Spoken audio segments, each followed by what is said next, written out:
Hello, hello, hello. Welcome to a new day of our webinar today. And today I will bring you three concepts which will help you also to design your career with this webinar, which is the VUCA word, the full spectrum thinking, and the blue ocean strategy. So stay with me until the end because you will understand how you can better design your career with intention. So, well, yesterday you understood a bit about me, but today I'm bringing a bit about the world that we live in, right? So this is a concept that I wanted to bring you. It was created in the past in 1987 by the military in the United States and was later adopted by the corporate world and the business to explain somehow the world that we live in. The world that we live in, it's a very difficult place to understand sometimes, right? We do live, and especially our generation, if you are around your 30s, your 40s, we sometimes just think that we should be grateful that we have a job and that we have something to rely on because we have on the news wars, we have the price of living, which it's super high. We have um, exhaustion, we have internet, we have the rise of AI, we have water crisis, we have climate change, we have just so many things that are out of our control somehow. But um, we need to understand that this is the scenario that we live in. It's a highly complex scenario, right? This webinar is not, of course, going to change things, and your career is not going to change everything. But we are able to change a few things in that specific place that we live and are on that path that we choose for our careers. But what we have to understand is that we are dealing with the scenario, right? Which is not an easy one. It's volatile, uncertain, complex, and ambiguous. And some people might feel also those symptoms, which is chronic exhaustion, lack of purpose, decisions driven by an external validation, by your family or your husband or whatever, even a supervisor, your boss, right? And feel fear of doing something different. So those symptoms are common in the way that we live today because we live in this VUCA world. But we need to think a bit beyond. And that's why the same author from this book, which is called Full Spectrum Thinking, it's in my Kindle, um, brings to us, it's somehow a solution to this type of thinking, which is the VUCA world, because the VUCA world is already happening, right? The world outside is a mess. We are facing thousands of challenges. But to come up with solutions to the challenges that we have today, we cannot think on categorical solutions, right? Because we are used to do that. Many school systems that we went were categorical school systems. Many of the jobs that we see today are categorical jobs. So you studied geography and was inside of the box of geography. You studied maths and was inside of the box of mathematics. And you go to the world of studying, right? High education. And for example, you enter for a biology course, but you stay inside of the biology box. It's difficult for people today to challenge themselves. You can look people that graduated with you. Most of them probably stayed on the box, right? I am an architect, right? In my first degree, I'm an architect and maritime special planner. But in my first degree, I mean, if I look at all my colleagues, all of them went to the world of architecture. Just, two of them opened their mind to apply their knowledge in other sectors. And it's where your um, blue ocean is. But you have to apply this full spectrum thinking. Otherwise, you will be left behind. Today, we have things like AI and other technologies that are quickly taking this categorical way of doing things. But full spectrum thinking is something that we can develop and also that can connect us and connect our areas and our careers and our blue careers with different complex systems. So here is is the description, right, which is present on this book, Full Spectrum Thinking, about what is this concept. Well, so in complex systems, short-term thinking fails, right?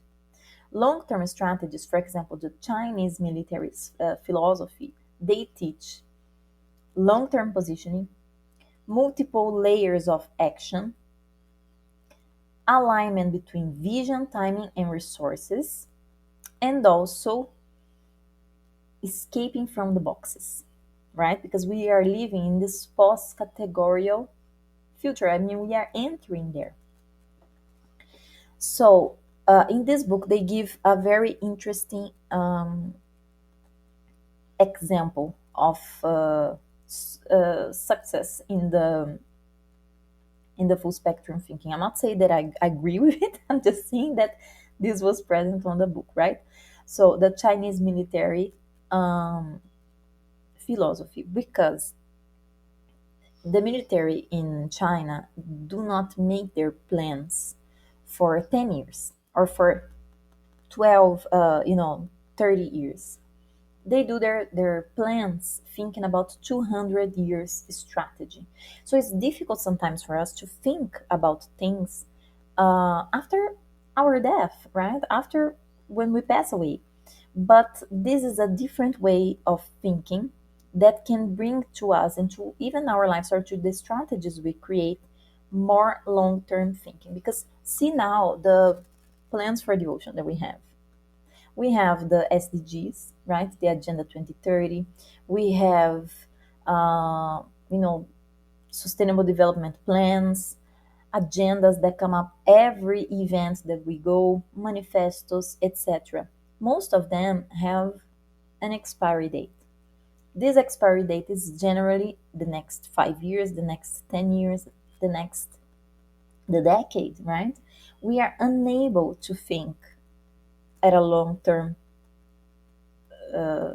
way because we as humans we have this challenge, but we have to exercise that, and our career is the same because the impact of what we do stays even when we pass away, even when we change jobs, even when we retire.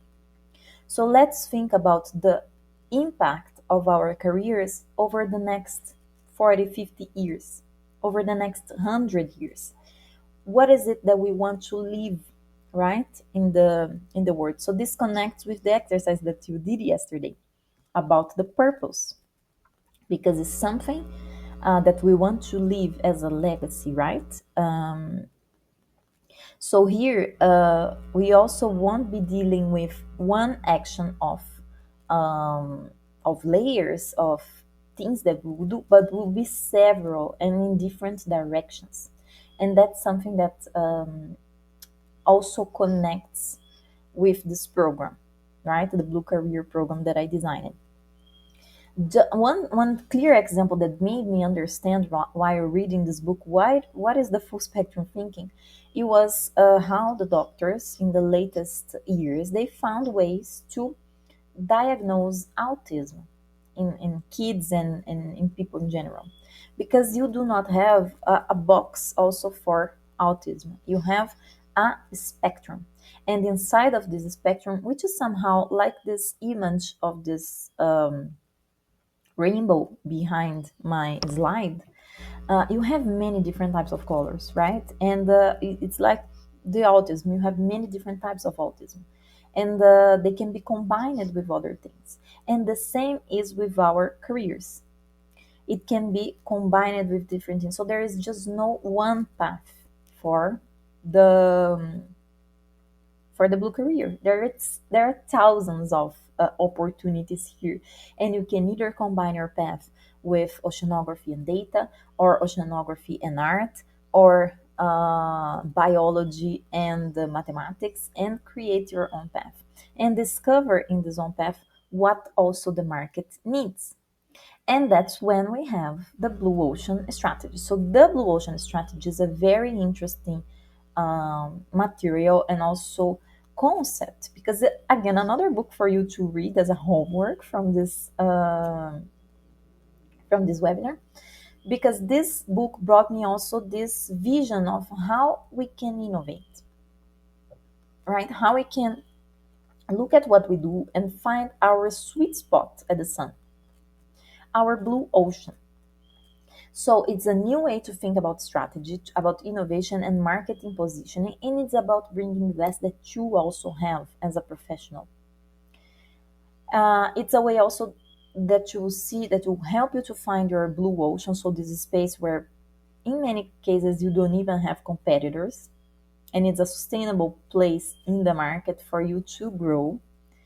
But you need to understand first what is it that makes you different. And in the blue ocean strategy, what this author also again explains, so Shamkin and René Malgoborn, they both wrote this book, and it's a fantastic book. I also recommend you to read that. But they conceptualized those two spaces: the red ocean in business and the blue ocean. It's like if in the market you have those two spaces for competition. The red ocean is this highly competitive place where many players are present, where you have more of the same, where you are exploiting already an existing demand, and you cannot innovate so much, where you are competing on price and you are delivering price. So, for example, here is when someone call you to do a consultancy, and they ask you a very uh, low price because they don't understand your value, the change, then the transformation that you are bringing to this organization. And it's a place where you are constantly fighting for against competitors, so for price or for innovation, but you are just running against the clock, and it's a difficult place to be in. And you have the blue ocean, and be aware, because here you can still be profitable, but you are dealing with a risk of you are dealing with more risk, right? Because in 1 second, your competitor can do something and take all of your clients. So that's the red ocean, right? Let's take as an example here the cars magazines, right? The magazines that sell cars. Most of them are very much the same, probably in your country as well. But you have the blue ocean. You are exploring a new market. You have few or no competitors.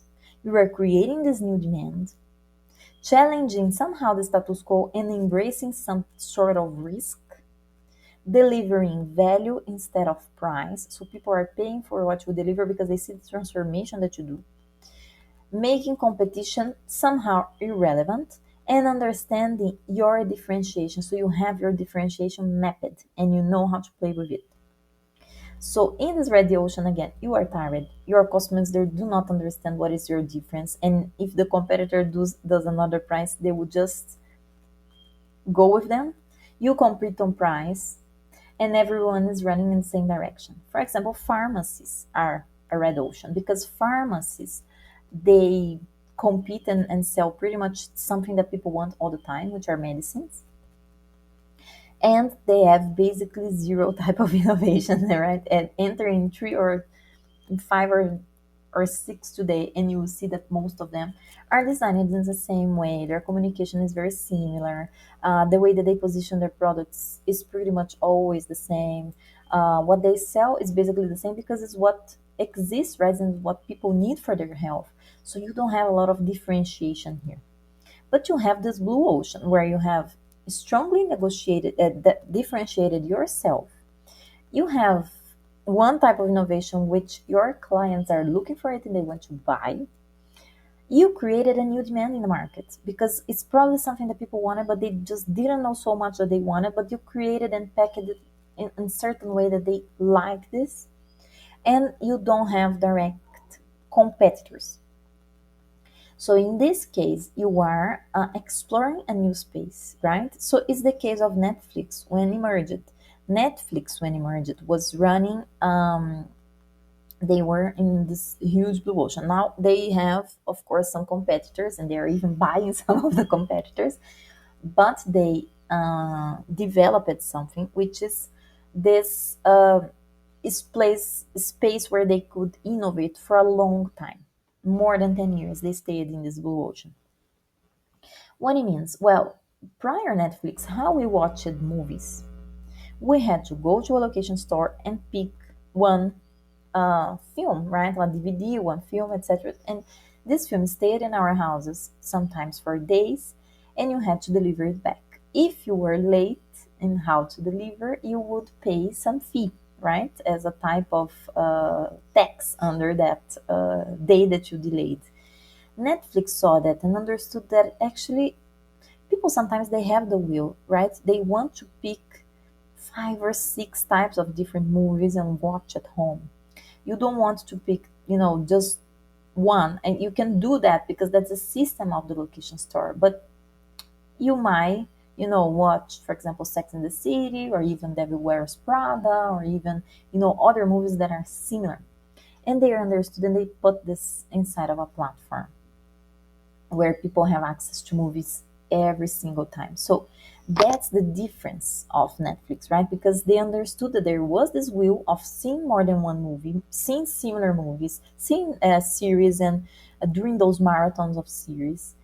But they understood and they put that everything on the same place. That's their differentiation, right? Because the location stores here, they were not competing because they didn't have this technology. The location stores also didn't have a way to do this software, right? Which is the app from Netflix. So you understand that you are bringing innovation to a place. It's the same thing with the wine market. So you had this market of wine, which is an example, by the way, even present on this book that you can check. But the wine market in the past, and even today in some segments, it's a conservative, uh, traditional market, which many the bottles and the design of the bottles and the way that the marketing is done is somehow a bit the same for all the brands. It's targeting very often those experts consumers who understand what they are writing in their packaging, right? Those jargons, for example, for wine drinkers or wine experts. It's a market of people who enjoy tasting and appreciating wine. There are very well established players because they're super traditional. Sometimes they are for 200 years in the market. And it's a market with very loyal consumers. So, people that like wine, there are people that like wine. They will probably not shift a brand that they buy because it's um, it's something that they already know it's good, right? It's a market that uses complex terminology, but also this specialist jargon again. So there are words which are present in the wine market, which are in French somehow, and people who like it just use it all the time. It's a traditional, untouchable flavor that appeals to wine lovers. So it's also difficult for you to change the way that this drink is done because, again, it's super traditional. In some places, it's even part of a heritage. You have traditionally an industry which is focused on tradition, and the packaging is not so innovative. So it's super conventional, common tones, similar look. All of them look a bit the same around red and beige. You don't have a lot of innovation in the wine market. And this company, which is the Yellowtail, understood that. They saw that it was possible to compete in the wine market, but delivering something which was not for this loyal customer of the wine industry. It was actually to a new segment of customer. In this case, they created something with a different flavor, right? A sweet flavor that appeals for a customer who likes other drinks like beers and cocktails. So understand that here they changed a bit the way that the wine is done. They broke a huge uh, rule in the wine system and in the wine way of doing things, which is the tradition. but they reached a completely new segment of drinkers and people that like drinking but do not like traditional wine. They are still making people happy, right? That is the important. They are making people, and they're making also wine accessible to a new segment in the market. They work with a colorful packaging. They reach a different audience, right? Which is a different type of consumer. This consumer that they are reaching here is not the same person that would drink a traditional wine. They probably do not even like the taste of the yellowtail, but they reached a new segment of the consumer. So we understand here that they are not competing with the traditional wine industry. Here they are picking people from segments that already exist and adding them to their business model, to their way of selling. And they understood that it's not so necessary. Some things are just not necessary for this consumer, right? Which is, for example, the jargons or the complicated message behind the wine. So they discomplicated also the way of writing. They made their packaging more fun, more colorful, and removed all the jargons which were present on the language of traditional wine. So this brand is called Yellowtail. You can check them on Instagram and etc. and understand a bit about their communication. They're from Australia and they differentiated themselves in this super traditional market, which is the wine. We operate in a highly traditional place as well, because if you look at ocean sciences, it comes from military roots in some countries. It also comes from places and traditional sectors, right? Which are, for example, science or ocean exploration. And we might think that it's super difficult to innovate in this place, because when we look at the jobs that exist out there in this area, we just see things which fit in this categorical space, right? But it's time for us also to understand that it's important to innovate in this area. And such as Yellowtail did for their market, and they found a segment of people that were not identifying themselves anymore with the wine industry. And they created something that was specifically for them. They created many enemies here. That's part of the process, right? If your brand, your personal brand, or even your business do not have some enemies or some haters, as we call in the internet, you might not be doing something right? Because when you have a strong brand, you have people who love you and people who will probably hate you. And that's part of the process, right? But a brand can establish themselves right on the right way when they create some sort of enemies. So, for example, here in the Yellowtail, who are their enemies? Lovers of the traditional wine industry, because even myself, you have to say that's a type of wine I will never consume. But I found it very interesting the way that they found their sweet spot, right? Uh, but yes, I mean, understand that when you have a strong brand, you have some people that you will not please, and that's part of the process. That's even good that you have some people that you will not like or will not identify with what you do, because this makes your customers and your community more loyal to you, right? Because they will identify with certain values that you have. And that's the same with circus. Well, we had another um, old sector, which is the circus sector, which traditionally was targeting children, which used trained animals, which had this itinerant way. So the circus sector was traditionally using trained animals like lions or elephants. You also had this itinerant and somehow industry in decline, because it was difficult for them to travel with all of the materials, all the staff, everyone, the animals. They had to look for permits. It was a different, difficult thing to do in a society that was changing. And in many cities and in many places around the world, you already had things that were competing directly with circles. For example, theaters. They were not. They were places that were clean for people to sit um, and to watch this show. And some people were even preferring to stay away from the circus rather than seeing a show, because you had all of this concept of the smell of the uncomfortable places where you were put to sit, or even the danger, that in some places could happen, no accidents inside of those places. So there was the setup and dismantling all the time, which made the high logistic costs for this type of business. And traditionally, the circus had something that were calling attention of people, which were the clowns, the performers, and the humor behind, right?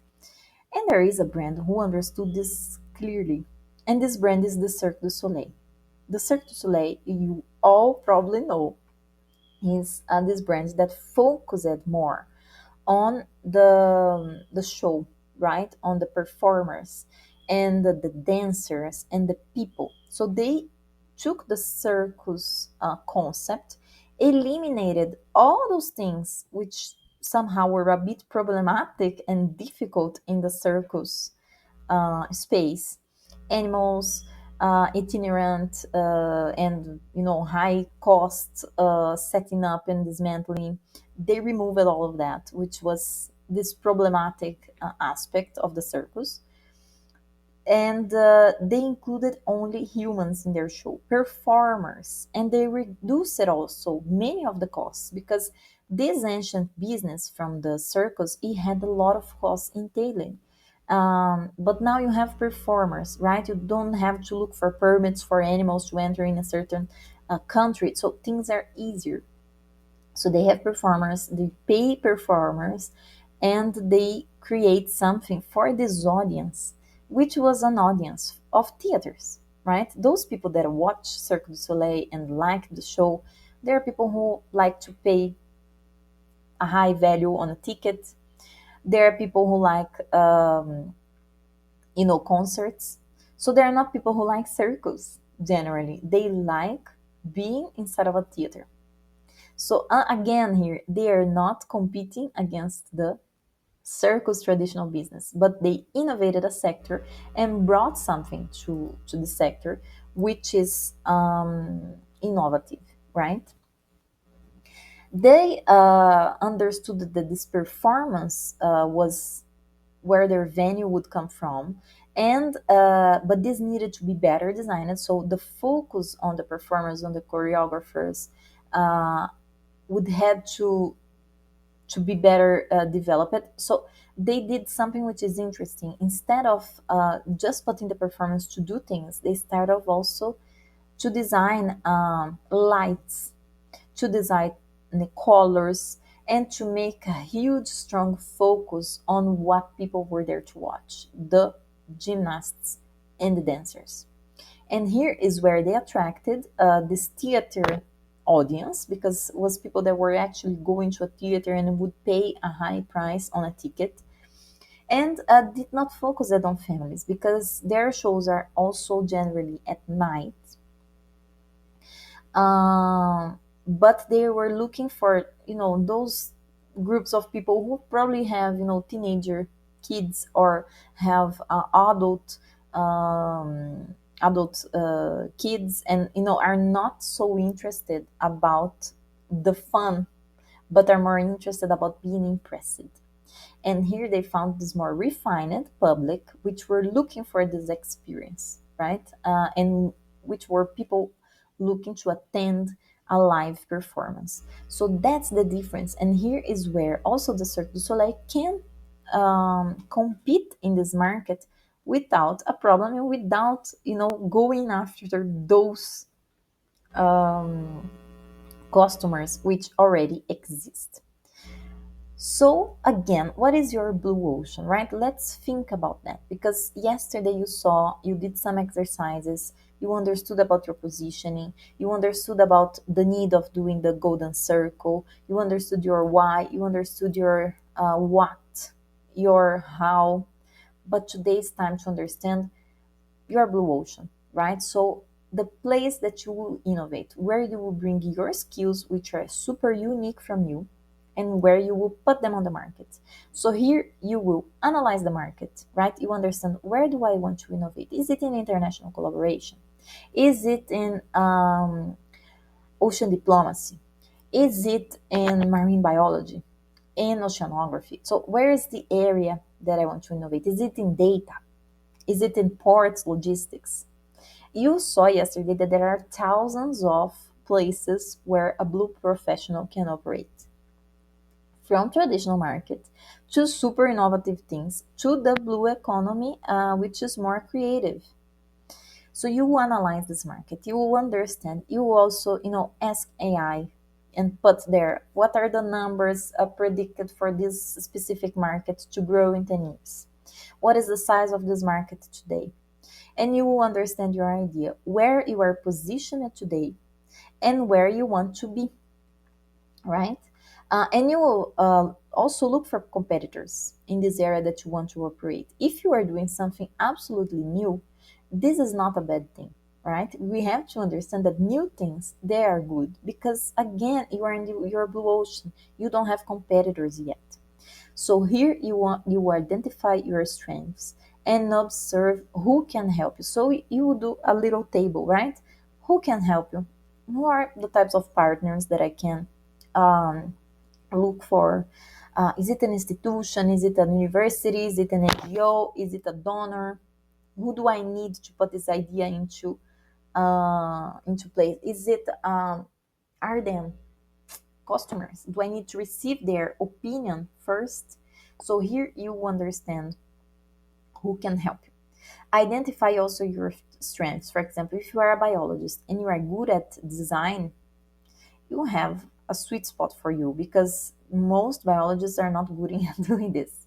If you are an oceanographer and you are great at communicating and you are, you know, nice in front of a camera, that can be also a sweet spot. And if you know how to edit videos, that's also another sweet spot. So let's understand where you place yourself, right? So you will do this analysis and also understand this current market. You understand where is sustainability lacking here, right? In this current market, for example, in the port sector. If you come from the port sector, you will identify where is sustainability lacking, which sector has not addressed this yet, which consumer profile do I want to reach, which innovator can I bring to the sector. Let's take the port sector as an example. Probably it's training for females in the, that's the type of innovation it is. What is traditionally done and how can I be somehow a bit disruptive? Being disruptive is not a bad thing as well, because you will bring to the market and innovation, right? At a certain first glance, people will look at you and they will feel strange, but you should not abandon your idea just because of that, right? People tend to give us comments, they tend to say us things, what just expecting us to agree with them. But being disruptive is part of the process, it's part of disagreeing sometimes. When I said my family that I was going to leave the UNESCO and I was going to, open my new business and work on this area, nobody understood. But it's because they were not inside of the market. They were not seeing the trends that I was seeing. And they didn't have the skills that I have to put this business into place. So be disruptive. Understand how you can bring your skills. What do people want? Right? That's something we need to realize, but we will only understand if we start asking them. So pick a group of 100, 200 people and message them on LinkedIn, on Instagram, and ask them, right? 3 or 4 questions. How can this product help you? What are the challenges that you are facing today? This is a market research. And this is something that you have to do to understand the demand on the market. How do you think that people understand this demand on the market? They're not guessing anything. They are picking a demand that already exists, but they have to talk to the consumers, right? They are talking to consumers all the time. And we have to talk to the consumers all the time, even when we start to sell our products. So here you also understand your differentiation factor. Is it the design that you use? For example, I know that my design is something which is highly different in the ocean sphere because it is a place where people are not creative. So I put a lot of effort, I put a lot of money, I hire good professionals in my brand, Ana Vitória.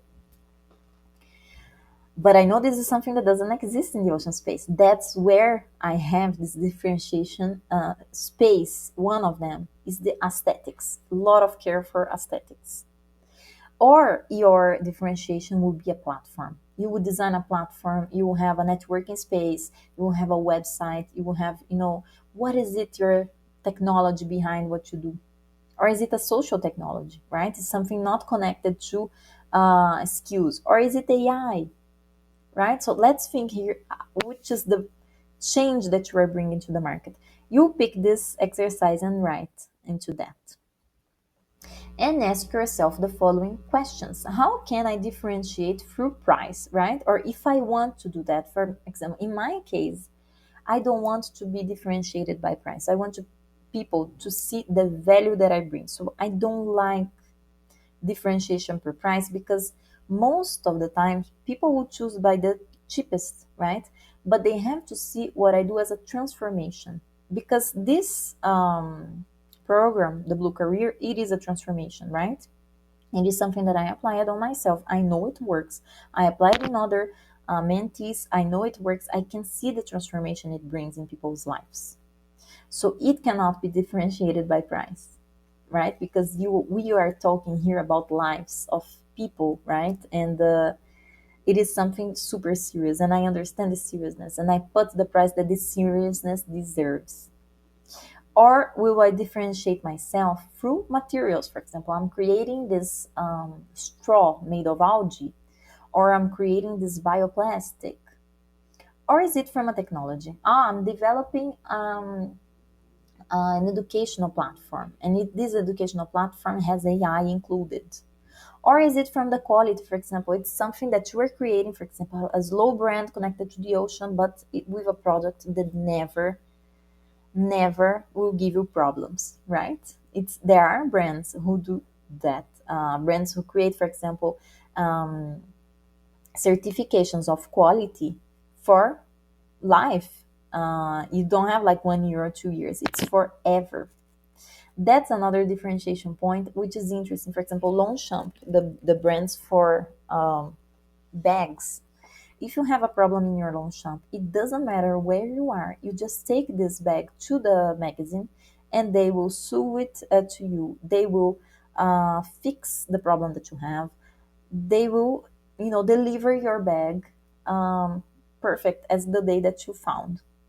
That's a differentiation point because most of the business and some luxury as well in fashion, they do not give you this opportunity, right? So if you have a problem in your product, or you return that and you receive your money back, or you have this time for complaint, and if you pass this time, it's your problem, right? But Longchamp understood that it's not what they want to do, right? If you have a problem in a bag or whatever in product you are using, they can fix it. That's a differentiation point. So the quality, because they know that the quality that they're bringing is also good. They understood that, and they understood that this fidelity between them and their customers is more important than anything because this makes people to come back. So ask yourself those questions, right? How you can differentiate yourself is through loyalty, quality. What is this aspect that people will find your product interesting and will come back? How can I differentiate my customer segment? So, who will I target?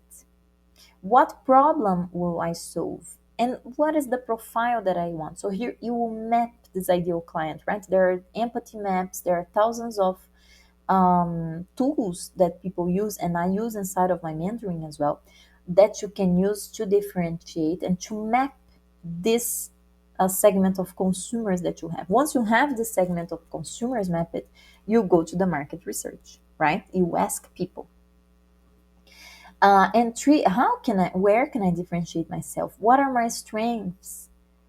What I'm good at, and what people praise me often. So think about yourself, right? Understand what are the things that people generally do and say to you that bring to you some sort of differentiation. Think about the supervisor that you had, or a professor that you had, or even your family. What is this thing that you do that they know it's good, right? And how can you bring this as a differentiation point in your sector, in the ocean, in your blue career? Because otherwise you will just end up in that red ocean. And the red ocean is not a nice place to be, because recruiters do not call people who are in the red ocean. They generally call someone that will bring some sort of differentiation to their business. And the same with entrepreneurs. People don't buy from the red ocean because you have thousands of options there, right? They will buy from this differentiation aspect that you will bring. And here I have a very interesting exercise for you, which is the importance of positioning. So you also imagine yourself now as if you were inside of a supermarket, and as if you were a product in the supermarket. So we have inside of the supermarket thousands of areas, right, for products. We saw that yesterday, but I'm bringing this to you again because after seeing the context of the blue ocean, your position becomes even more important, right? So where is it in this market that you want to be placed? Is it close to the expensive products? Is it close to the popular products? Is it below where people look down? Or is it at the vision spot? Is it close to the payment part where you are probably forgetting something and you pick like a bubble gum? Or is it close to the care, right, where you have those spaces for care inside of a supermarket? Where is it that you want to be in the supermarket? Are the first need types of products, for example, food? Where you want to be in the supermarket of the blue career? Imagine yourself in the place that you want to occupy in your customer's mind. Because when you look at blue careers, we also have thousands of opportunities here, but we occupy a space in this ocean market. And understand that brands or people with identity crisis, they do not mark their position. So you have to be very certain about who you are. You have to map that. You have to understand where you fit inside of this market, because otherwise you would just confuse other people. So you have to be very sure about who you are and where you want to be. Again, so who you are, the features of your brand, of your personal brand, are a strong brand, a brand that brings differentiation, that people understand what you do. And mark your position every day. Do the same every day. Do the same for years and years and years and years and years and years, and repeat, repeat, repeat, repeat, even when you're tired, because otherwise people will just not glue this identity into their minds. And how do we glue this identity and this space that we want in their minds? By repeating every day, right? Every day you have to repeat some aspect of your brand. It will be through public talking. It will be through contents that you will create on your LinkedIn. It will be from in events that you participate. It will be but you have to do something, right? We just don't want paralysis here, but we want you to mark your position. And in my blue book mentoring, actually in my blue career mentoring, but in my blue book later that you will receive as part of this mentoring process, if you decide to be part of this selected group of people, you will understand how to have brand clarity at the speed of AI. You understand which are the messages that you want to select to elevate yourself. For example, it's not everything that we want to share on social media. It's not everything that we want to put on LinkedIn. But what is more important? for me to put? What is more priority? What will take me far? Sharing my breakfast will do some sort of difference in my area. If you work with gastronomy, probably. If you work with other areas, maybe not. So, let's filter what you put on social media. Let's filter this public image that you want to develop, because we don't want you to get tired, right? If you start to create, for example, content for LinkedIn, for TikTok, for Instagram, etc., for YouTube, you might create something. And I know that many of you already started something on your own and already started to create something, but you got tired because it's something that demands, right? Demands time, demands creativity, demands everything. But so if you do not have this editorial calendar and this strategy on what you want to share, you will just lose yourself, because every day you have new trends coming, especially in content. And if you don't have, again, your writing style, your preferences, your way of saying things, you would just end up in this mess who's creating everything with AI. So prefer and understand the type of message that you want to bring. We all have authors that we like. We all have influencers that we follow. We all have people that we admire in this ocean space. So let's pick them as an example as well of references. You need to have those references ready to understand who you are and how you want to bring your message. So, for example, if you prefer concise messages over cheesy or direct language over business terms, you have a style to communicate.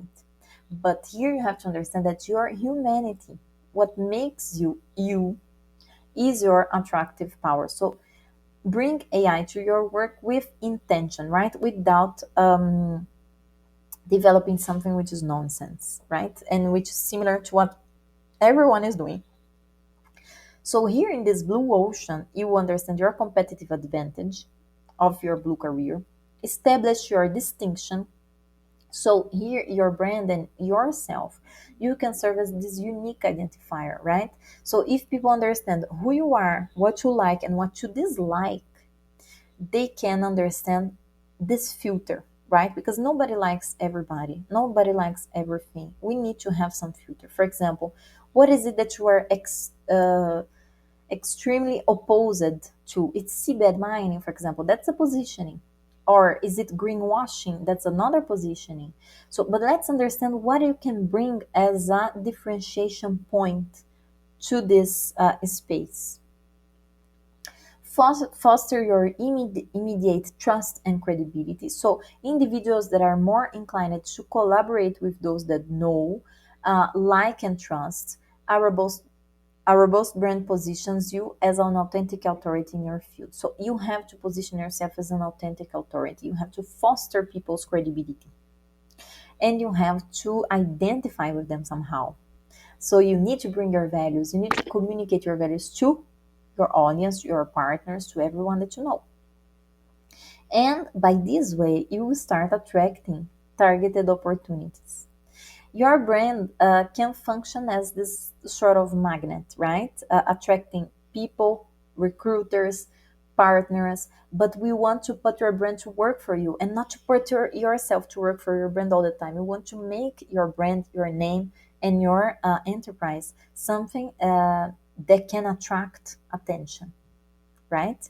So here it's how you bring value to what you do, and that's how also you price better. And it's the same thing with Piazza San Marco example. I already brought this in social media a few times, but that's a clear example.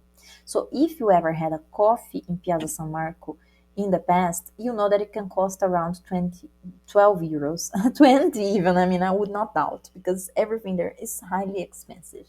And I took this coffee once because I wanted to have this experience of sitting in Piazza San Marco, of observing the landscape, of being and feeling that I was in Venice. And the exact coffee in Piazza San Marco, just few blocks away from the same piazza, can cost around €1.50. Same coffee grains, same same machines, and the people who do this coffee, they also probably they haven't done, a special school for doing coffees. It's just the price of the place, right? Because Piazza San Marco coffee is a coffee that stays in your memory, in our family memory. Is the transformation that it brings to your life. So leave a hashtag here if you understood this concept, because it's coffee with a view, right? Here we are not talking about how long this coffee takes, or but we are talking about the transformation this coffee it's bringing to some people, right? And there are people who identify themselves and find fantastic. It's a coffee that I will drink once in my life and I will pay this 12 euro. And there are people who think this is just a waste, I'm not going to sit. So understand that even here you have enemies. You have people who will not never agree, and you have people who will love the experience, as I did, because it's unforgettable. So understand that you have in your brand uh, many things that are just a turning point for others, right? And understand that and pick this and own this, right? Because everyone also likes people who have strong opinions, and you need to have your strong opinions. You need to have your 12 euro spot opinion somehow, because it is a place that is unique for you. But also understand the transformation that you bring with your service. If you operate in the ocean space today, you know that there are many services that are just super common, but people decide on why to buy this or not because they understand the transformation.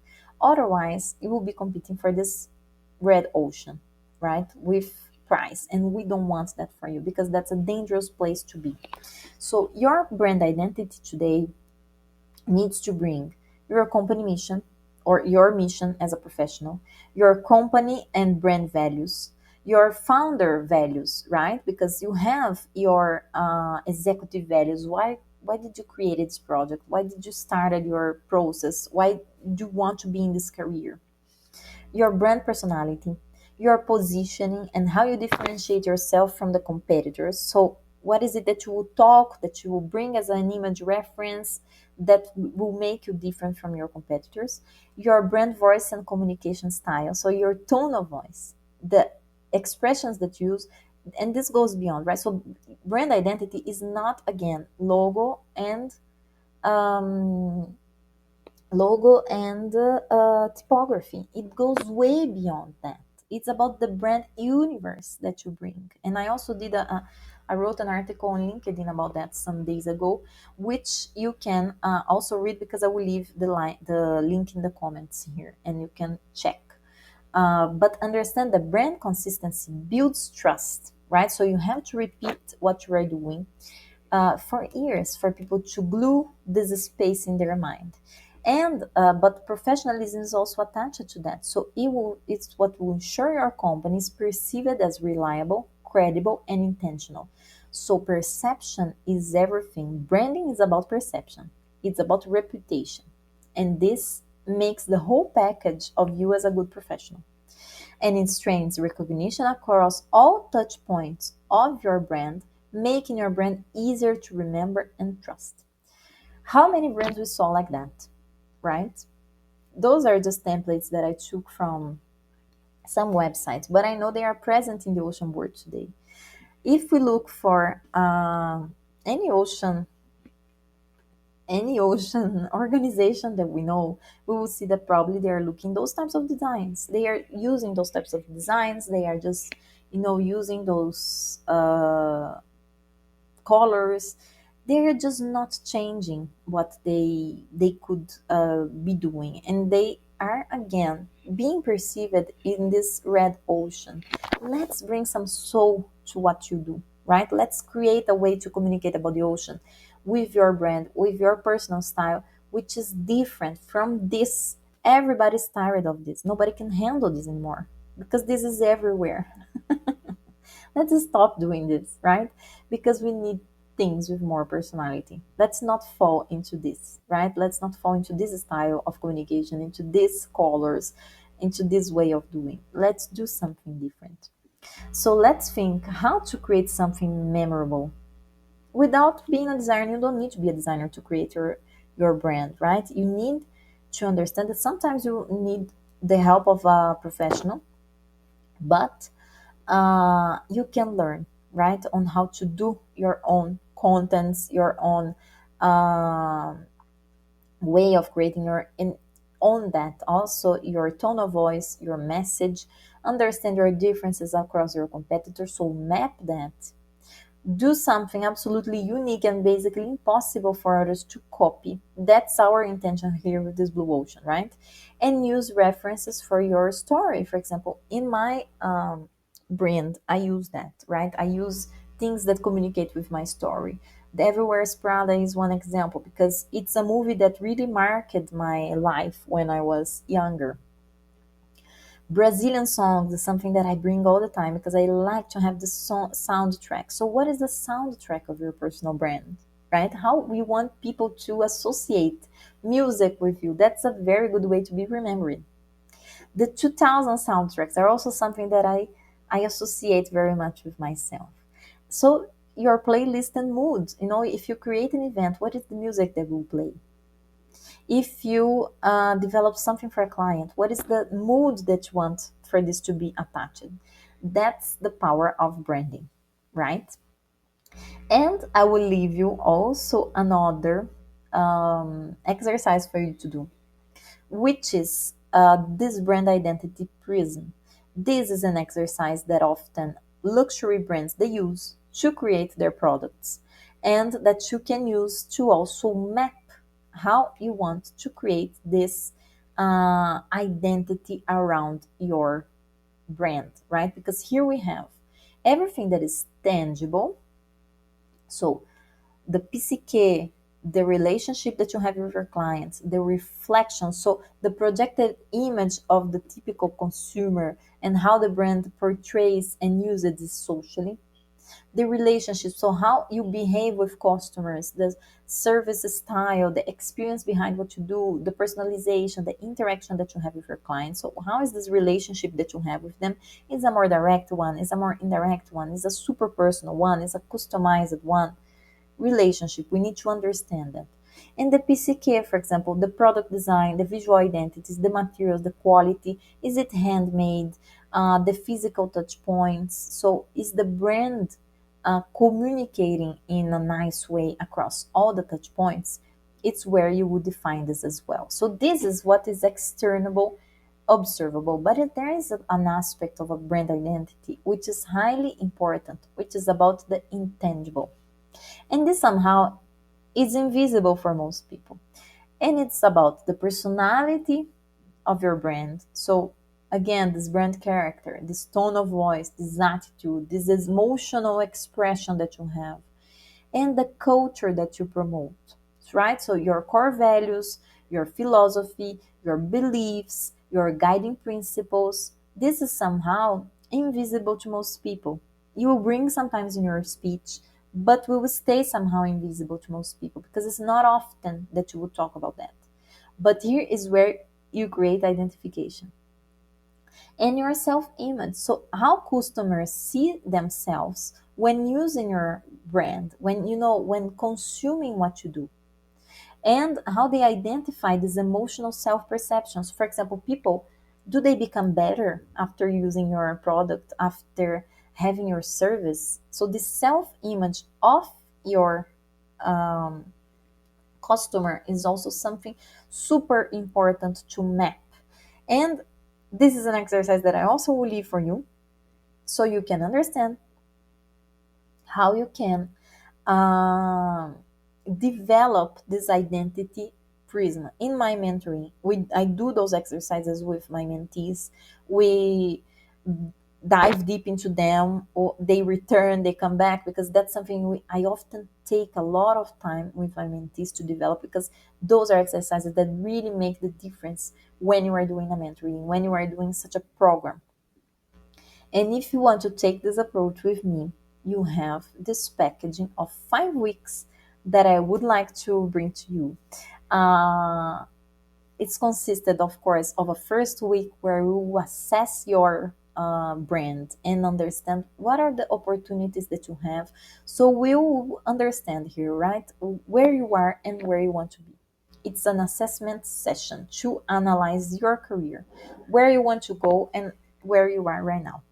We have a second week just targeted to map niches and opportunities. So we explore where can you act, which type of products that you can bring. If you are in a red ocean, if you are in a blue ocean, what is the type of language that you can bring to your niche so you can really make yourself different. And in the third week, we will work across positioning. So, strategy, positioning, and personal branding. Here is where you will go with me and create your brand persona, develop your narrative, create your color palette, define, the colors and the typography that you want to use in your personal brand.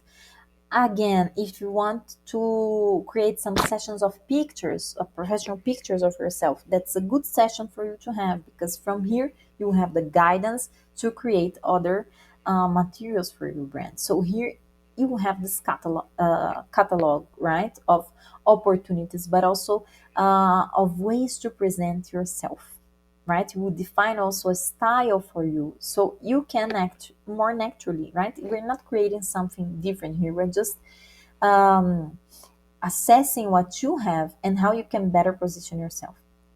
The fourth week is composed about action steps and strategic networking. So here is where you open doors to strategically network with people, to understand what are the channels that you want to represent, how you want to communicate with people, how do you want to make partnerships, and where you want to be present, which social media channel you will focus on, and how you will direct your energy there. And in the fifth